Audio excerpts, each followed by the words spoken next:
let you take it from there. Okay, thank you, Christine.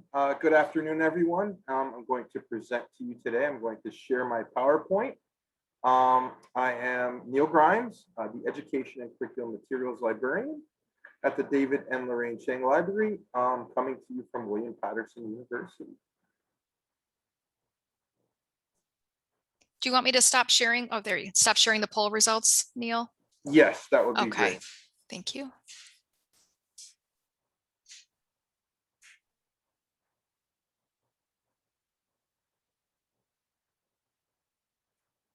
Okay, so I'm going to go right into my presentation. This is the title slide. So I work for the Cheng Library, and I have conducted many outreach sessions targeting specifically K-12 faculty members in the Paterson Public Schools, as well as students, classes in the Paterson Public Schools. So let me go right into the big picture. The K-12 environment in the United States today. So in the US today, there are 90,400 public and private K-12 schools with 56.4 million K-12 students. There are 3.7 million pre-K-12 teachers in the US today. And those teachers make up the largest single occupational group in the United States. And it's growing even larger. And K-12 teachers and students are an important connection for academic libraries and academic librarians to make. These are all our future students. These students will eventually matriculate into our colleges and universities across America. Let me talk a little bit about the background of these students based on some of the research that I've done. Today's K-12 students basically are a very diverse student population. Nearly 25% of your K-12 students today are of Hispanic origin or descent. So today's K-12 students are much more diverse than the students that I attended school with over 20 years ago when I was in high school. Let me briefly touch upon the K-12 school environment and school libraries.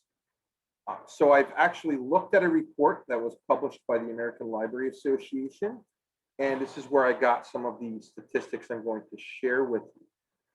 So currently in America today, 91% of schools have a school library.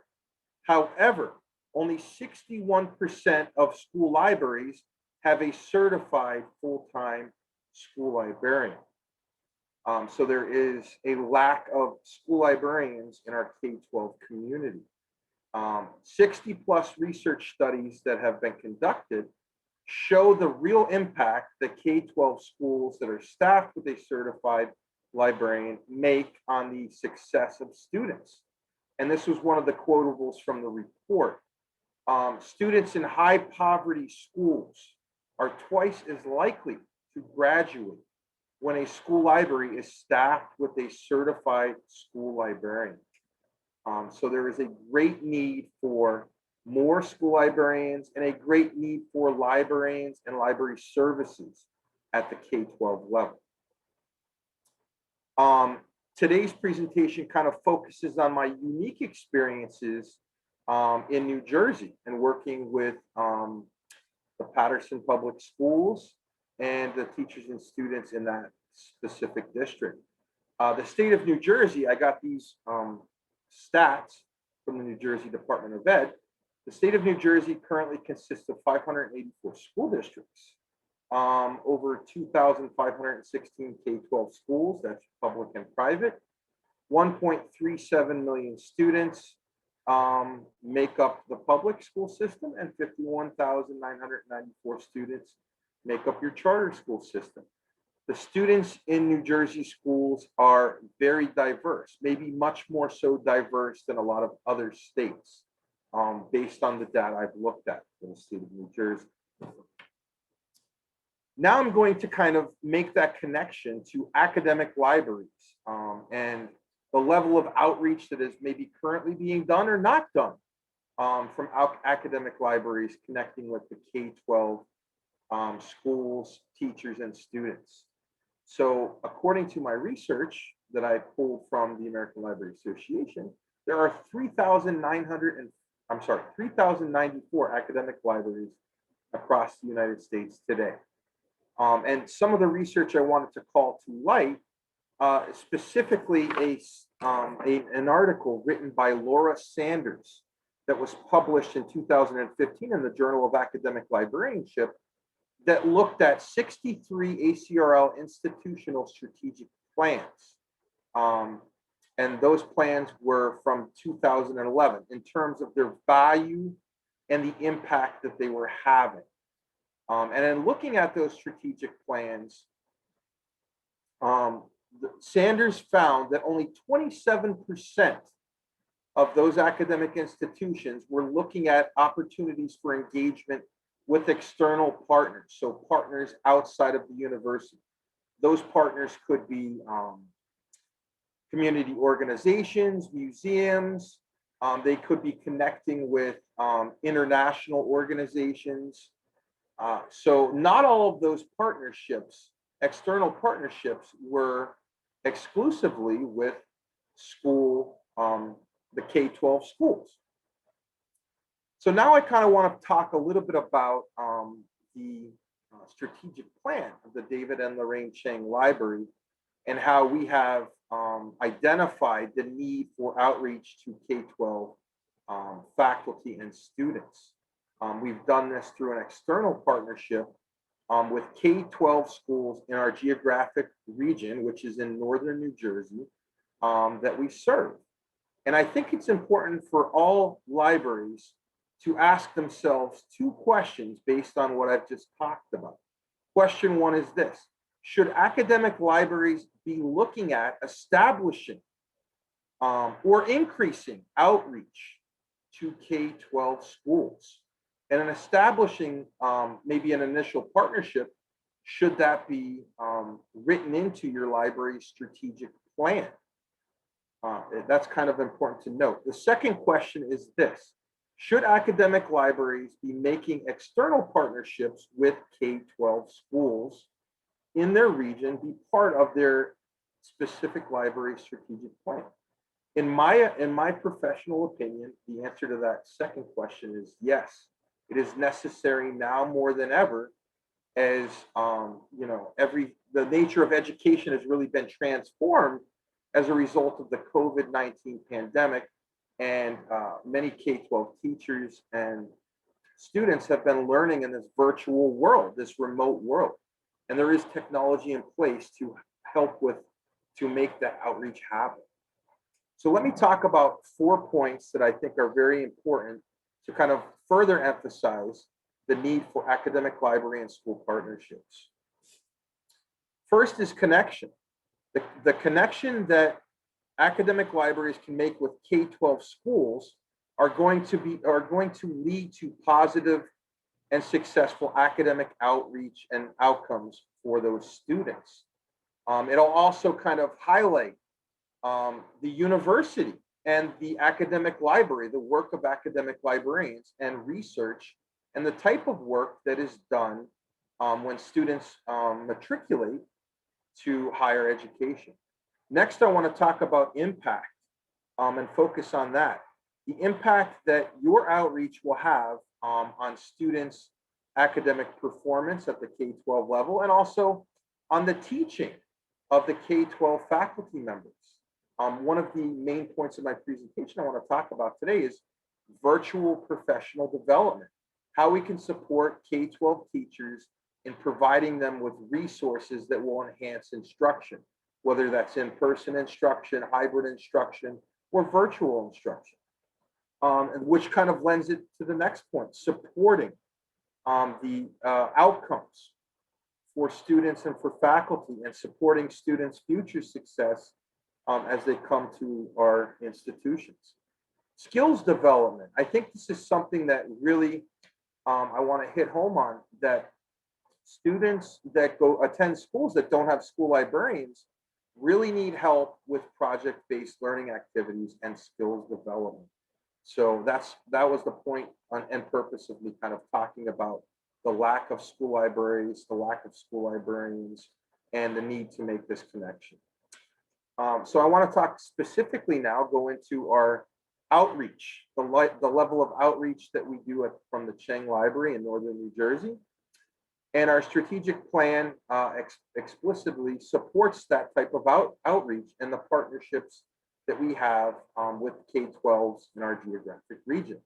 One of the annual goals that is defined in our strategic plan and our annual goals is to at least conduct outreach to a minimum of 10 schools. I think we've actually surpassed that this last year as a result of the pandemic and the different types of outreach we've been doing. Now I kind of want to talk about a profile of the Paterson Public Schools. So the Paterson Public Schools are the 4th largest out of 584 districts in the state of New Jersey. They're the 4th largest district based on enrollment. They have over 24,000 students. And in hearing those numbers, one might think it would be very challenging navigating in this kind of environment and structuring outreach. Paterson Public Schools also consists of 52 schools, and it is an urban district, and it's very diverse. And we kind of just move forward. So here were some of the challenges that our library was faced with addressing in conducting all of these outreach sessions that we did. You're navigating 52 schools. There are many principals that you might have to deal with, many teachers and many students. Technology challenges. This was something that I was, worried about prior to the start of this school year.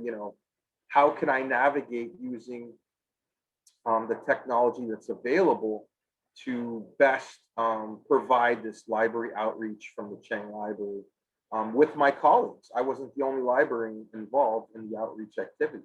Several other librarians worked with me in the work that I did.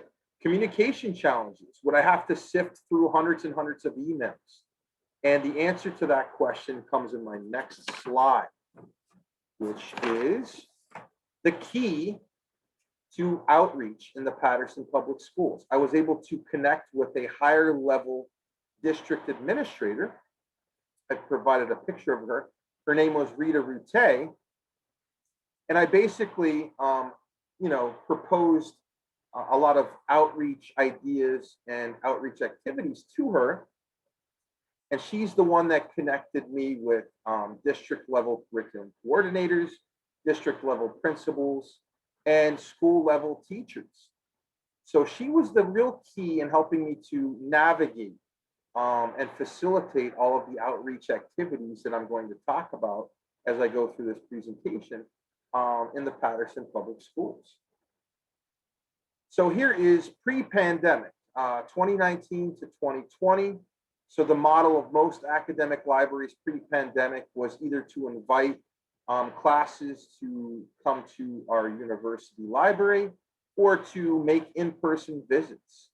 So I was able to, prior to the pandemic, make 11 in-person visits.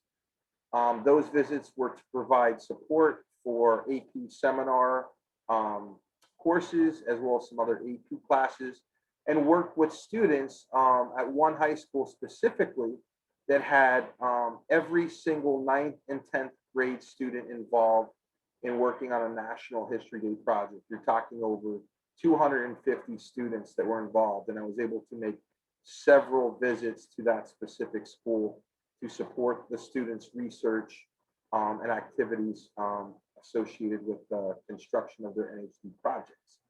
I also was able to conduct one in-person professional development session that was geared towards all of the K-12 social studies teachers and the science teachers, the high school and middle school science teachers.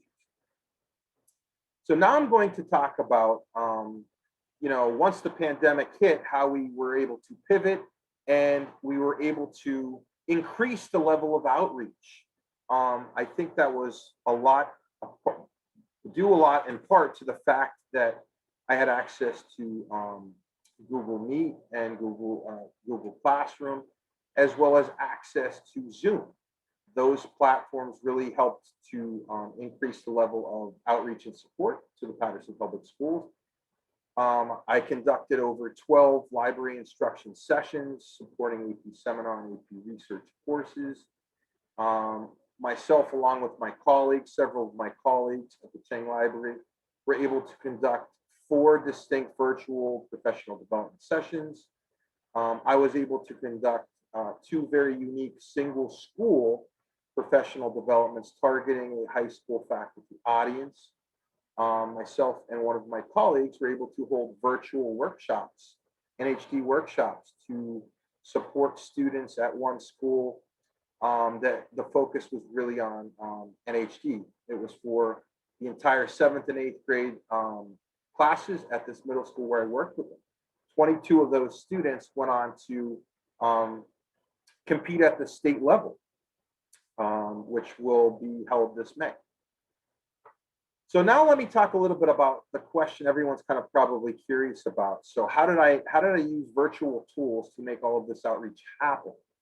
And the 2 principal virtual tools that I used were Zoom and Google Meet. Google Meet much more so than Zoom, because all of the teachers and students in the Paterson Public Schools, as is in the case with most schools across America, use Google Classroom and Google Meets as a means of conducting virtual instruction. There are pluses and minuses to both platforms, but I would say any library or any individual attending my session today that is interested in virtual outreach would definitely have to have a Google account in order to make that outreach and connection with K-12 teachers and students, as that was the platform that was used for many of the virtual library instruction sessions for classes and the virtual library professional development sessions for teachers. So focusing now a little bit more in depth on that library instruction, I wanted to talk about my experiences teaching AP research and AP seminar. I actually was able to facilitate for the AP research session. Our Office of Sponsored Programs, Martin Williams, was able to talk to high school students about the ethics of conducting a research study and what goes into research when you are analyzing, human subjects. And I think that, students were really able to get a lot out of that session. Rita helped facilitate as well, but I connected Martin with Rita, and then Rita connected Martin with the high school teacher that was teaching that AP research course. For AP seminar, Rita helped to facilitate that. She had to send out specific directions to the teachers whose classes I was teaching to, so that they could then invite me to their Google class, and that Google Meet link would work. So that was really pivotal, I think, into the success of my library outreach, virtual library outreach with K-12 schools. Let me talk a little bit about these virtual library NHD workshops. So one of my colleagues that I worked with annually updates a LibGuide that is unique to historical research. And he has links to a lot of digital repositories of primary and even secondary sources. So between him and I, we were able to work. We conducted 4 one-hour virtual NHD workshop sessions, and we were able to really help students identify and have a home base for their NHD research using a LibGuide. This slide is a comparison of what it was like for me doing in-person library sessions prior to the pandemic, and then kind of steps that were helpful that I identified in conducting virtual library sessions with classes. But one of the real challenges was the 30-minute classes. So Paterson Public Schools, when all of their classes went remote, that was the time limitation. So structuring your lesson to fit within that 30-minute time period. One of the nice things about doing the virtual library session was I didn't have to deal with the traffic It would take me 15 to 20 minutes to get to individual schools in the Paterson Public Schools. I didn't have to allocate that time with the virtual library sessions, which was great. I didn't have to go through the school security procedures because I was able to conduct these sessions virtually. I was able to share my screen like I am with all of you today and really kind of share and show step by step how to access resources from a LibGuide, or how to go about doing research with a research process. So I found it to be very much more helpful for students and for the teachers. Let me kind of move forward. I do want to focus on the teacher professional development sessions. So I did a district-wide model, which basically Rita was able to help coordinate this effort so that I could present to large groups of teachers. For example, all of the K-12 social studies teachers, which equated to 80 plus teachers. So that was that district-wide model. So I was able to present to all of those teachers at the same time virtually through Google Meet, as well as that single school model. And with the single school model, what you had was a much more smaller amount of faculty members. I presented sessions on research across the curriculum for high school teachers, and they found it to be extremely useful. And when I do these virtual professional development sessions, and even when I do the virtual library instruction sessions, I like to use Google Docs to give my presentation in an outline format, complete with hyperlinks to resources, so that, you know, as a follow-up, Rita can send all the participants, all the teacher participants, a link to that Google Doc that has all those hyperlinks embedded in it, that were showcased during these virtual PD sessions. And this kind of brings back to, you know, how I collaborated with my colleagues at the Cheng Library, how it was a team effort. It wasn't just me doing all of the work. All of us participated and were engaged in providing virtual library outreach from an academic library to K-12 students and teachers. So for each PD session, I kind of just talked about this. A Google Doc was used to outline the presentation. Hyperlinks were included so that the teachers wouldn't have to worry about taking notes. They could focus more on the experience. The Google Doc was, as I said, shared after the PD session, and Rita was able to give me feedback in the forms of a district level PD survey, so that I got some basic feedback on that session. Here's some individual feedback or comments that teachers left in the Google form PD feedback that I just wanted to kind of highlight and share with all of you. Virtual library instruction sessions provided the students with the research skills that they needed to succeed in this specific course, AP seminar. Library instruction assisted students in writing a very focused research question. I think it's also kind of important to note that, you know, when academic libraries are working with those K-12 students, that if you're working with students at the middle and high school level, you're basically providing them with the skills that will carry over when they attend either your institution, a local institution in the region, or another college or university. You're giving them the skills they will need to do the research and project-based learning activities that are required of higher education. Here's a few comments from the feedback that I received from the virtual professional development sessions that I was able to do with my colleagues. So here's one teacher saying, plan to use the online teaching and learning resources provided during the virtual professional development sessions in my daily instruction. One of the resources that I highlighted specifically in doing these district-wide PD sessions was the Smithsonian Learning Lab. And the Smithsonian Learning Lab has actually been around since 2015, but not all K-12 teachers know about it. And that Learning Lab tool really lends itself to project-based learning and more hands-on learning activities for students and for teachers across the K-12 environment.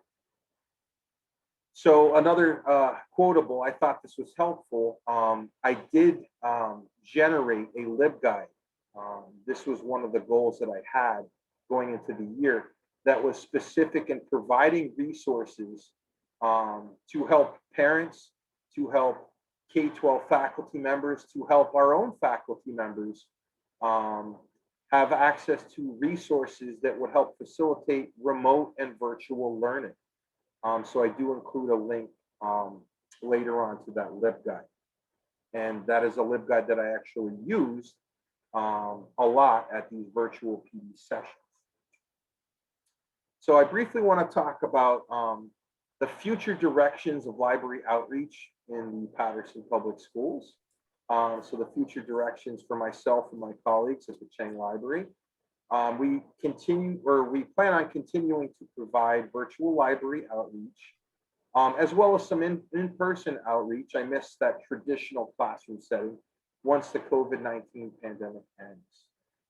We plan on continuing to provide virtual professional development sessions to the Paterson Public School teachers, the teachers that make up the 52 schools and the over 24,000 students in the Paterson Public Schools. We also, as I said, we plan to do a little bit more. I plan to do more in-person library instruction sessions. I really enjoy working in person with students and with K-12 faculty, teachers. And continuing to meet virtually and collaborate with my own colleagues on ideas for virtual PD sessions, or virtual workshops for K-12 students, like the NHD workshops that we do, and build upon our outreach success. The last two slides, Christine, Neil? yes. Neil, we're at 101, just so you know. Okay, perfect. I'm almost to the end. The next two slides, Christine will be providing in the chat box. These are going to be your takeaways as to maybe how to navigate or work on your virtual library outreach with K-12 classes. The next one would be for virtual PD with K-12 teachers. So what you want to do is create authentic and relevant materials. You want to incorporate multimedia resources. I would recommend building a LibGuide or having a LibGuide that is unique to the library outreach, instruction, and support that you're giving to the K-12 schools you're working with in your geographic region. I would encourage all of you to make each instructional session to be engaging and purposeful to the class's needs and to the students' needs.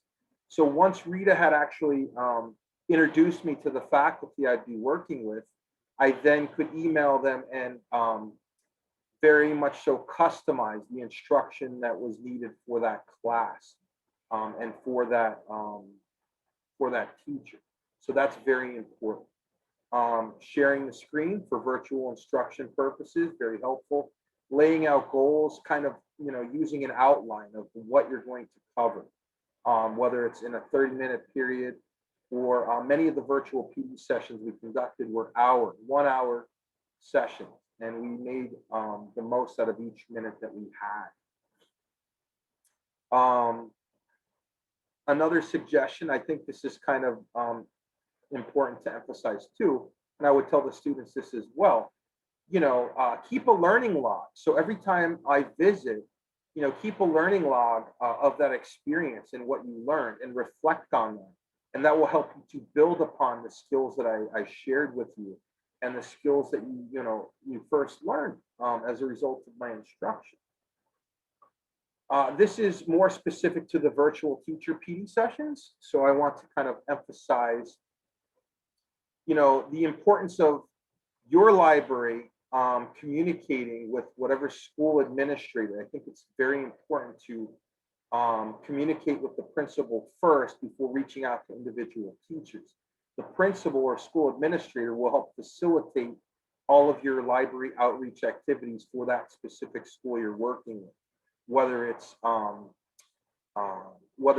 library, virtual library instruction or in-person library instruction sessions with classes, or you want to do virtual library PD sessions for the faculty at that school or within that district.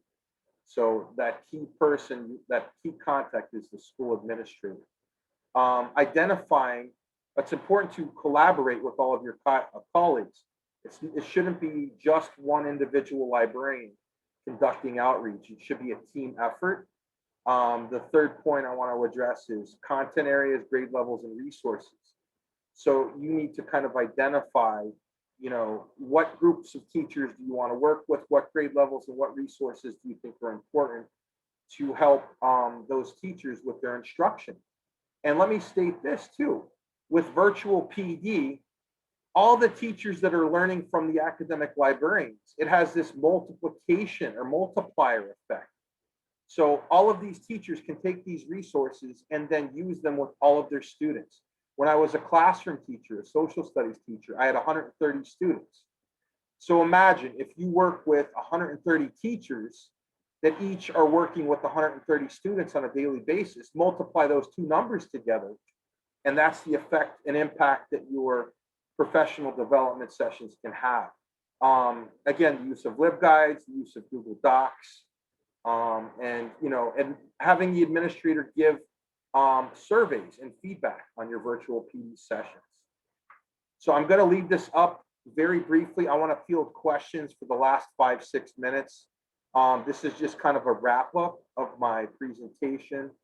I will mention the unique thing that I wanted as our team effort was to have a shared Excel sheet on OneDrive that every librarian could kind of contribute and provide details as to their outreach activity, so that our library administrators could then include that with their annual reports as part of library analytics. And this really showcases to the upper level university administrators, your president and your provost, the level of impact and outreach that your academic library and academic libraries are playing, and the importance of having a unique partnership, an academic library partnership with K-12 schools in the region. These are all the references that went into today's presentation, as well as to a manuscript that I'm working on for a peer-reviewed journal in relation to these types of activities and outreach. I'm going to now leave that up there. I'm going to stop sharing my screen. If you don't have my email, jot it down. If you want to add me as a contact on LinkedIn, I would encourage anyone that's interested in following up with me after today to follow up, and I'll assist any way that I can. I want to field questions now. And I'll ask Christine, were there any questions in the chat box? Oh, thanks, Neil. Actually, there's a question about the number of librarians, media specialists that are in Paterson, and any forms of collaboration you have with them. Great question. So Paterson actually does have librarians, I believe, in most of their schools. I'll have to double check the number on that. And I have conducted virtual PD sessions just for groups of librarians or your groups of technology teachers. So academic librarians conducting professional development sessions for their counterparts, their school librarians, that also will have a profound impact, because school librarians often conduct in-house professional development for the faculty at their schools. Plus, oftentimes your school librarians are your school technology leaders and your school technology teachers. So I think that is an important connection for a lot of librarians to make as well. So I want to emphasize that. So if you don't know where to start, that is a very good starting point in terms of faculty you work with, and that could lead to further professional development sessions, either at specific schools or district-wide. I think school librarians are a good key or piece to involve in that outreach at the outreach level. Thanks whoever asked that question. Great question. Any other questions? Nothing in the chat box yet, but we do have time for probably one more. I'm just curious though, Neil, a lot of times we hear about our public librarians having such good connections with the school districts already. Is that on your radar at all, just to somehow find out what they're doing or who they're working with? I mean, I know it would be in a further expansion, but the public libraries, any discussion? Yeah, absolutely. I have to do additional research. It's a great conversation to have. And I definitely would like to reach out to some of the local public librarians to have that conversation. And I could embed that into my, my writing and my future presentations. But I am kind of curious as to the level of outreach that public libraries do with the K-12 schools. Great question. Thank you. I think any more questions? I'm almost out of time. We're almost out of time, but I did want to remind everybody that I uploaded the 2 slides that Neil mentioned in his presentation. If you want to download them, they're part of today's chat. Anything else before we move on and take a quick break, and then our closing session? Okay.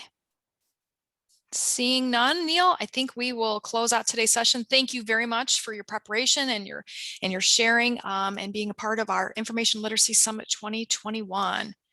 Applause, applause, everybody. Thanks, Neil. Thank you, Christine. Thanks for everyone attending. Please follow up if I can be of further assistance. You have my contact. Thank you so much. Take care.